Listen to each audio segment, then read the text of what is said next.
AQA English Language Paper 2 Question 4 is a 16-mark question assessing AO3, compare writers' ideas and perspectives, as well as how these are conveyed across two or more texts. Let's look at a typical question taken from my guide to English language, which is linked in the description. For this question, you need to refer to the whole of source A together with the whole of source B. Compare how the writers convey their different thoughts and feelings about their experiences at work.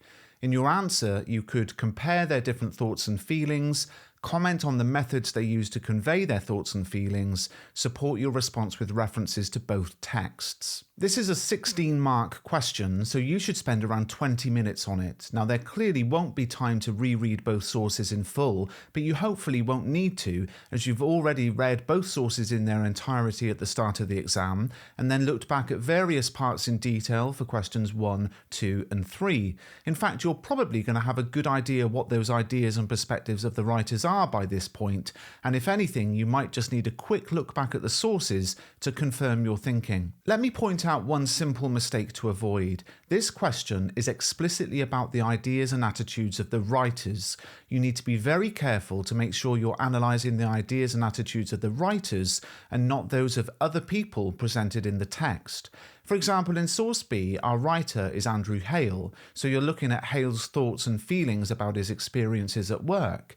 Now, there are other people in the text, such as Ryan, the boss, but you're not writing about Ryan's experiences because Ryan isn't the writer. So this question always asks you about the writer's viewpoints and perspectives. So make sure you're focused on the writer, and you can prepare for this by reading non-fiction texts which include more than one point of view and trying to pick out the point of view of the writer and the methods used to present it. There are really two distinct parts to this question, having to demonstrate an understanding of ideas and attitudes in both texts, comparing those ideas and attitudes, and having to comment on and analyse the methods used to show those attitudes. And it's this second bullet point and what is meant by the term methods that many students struggle with.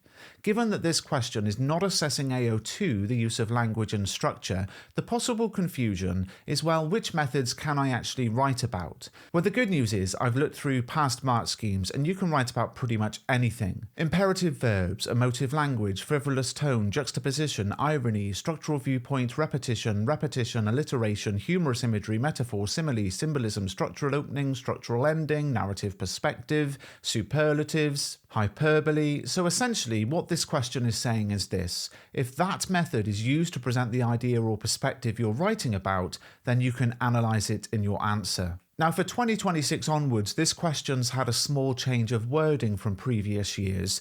In this second bullet point, it now says comment on the methods used.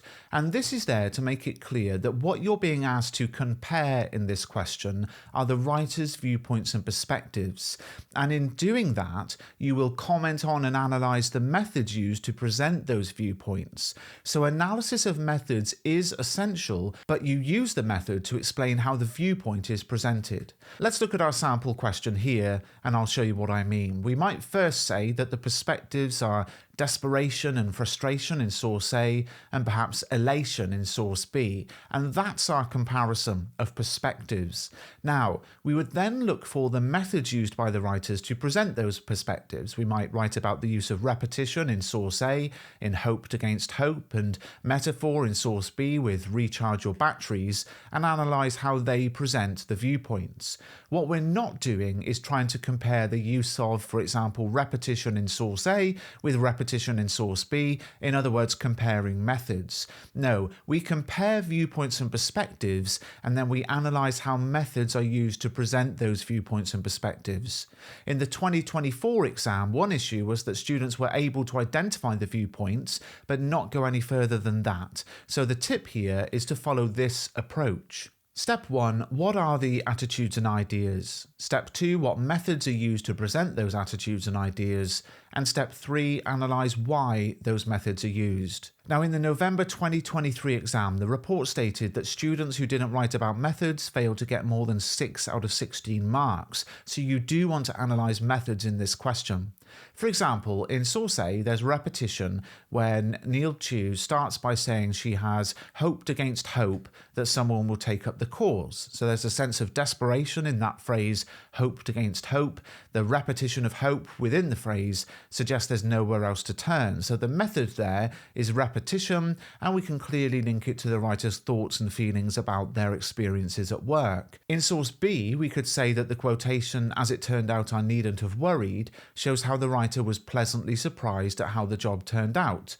But is there a method in that quotation? I don't think so. So if we were to write about that quotation, we might end up writing a whole paragraph that doesn't address methods, but just becomes repetitive. Something like, Hale's thoughts about his experience at work is that it was more positive than he expected. We see this when he writes, "As it turned out, I needn't have worried." This shows he thought it was going to be bad, but it wasn't. Now, that's not incorrect, but it doesn't address a method being used. This question is about methods. Another key point is that we don't want to oversimplify what the writer's viewpoints and perspectives are. This came up in the summer 2023 exam report, which I'll paraphrase, but it basically said it's not enough to just say one is positive and one is negative. That's too vague and generalised. We want to be as precise as possible. Words like pessimistic, doubting, mocking, or fascinated, spellbound, blissful. We want to be precise, and being precise will allow for a clearer answer. So let's take a look at a part of a sample answer, and you can see the full answer in my guide to English language, which is linked in the description. In source A, the writer's thoughts and feelings about their experience working in the factory are ones of desperation and frustration. Neil Chu starts by saying that she hoped against hope someone will take up the cause and remedy the evils they are suffering from. There's a sense of desperation in the phrase hoped against hope.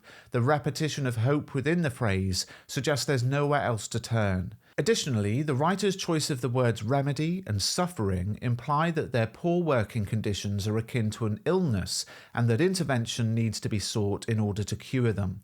Furthermore, the use of the abstract noun evils suggests that they are suffering from more than just poor working conditions.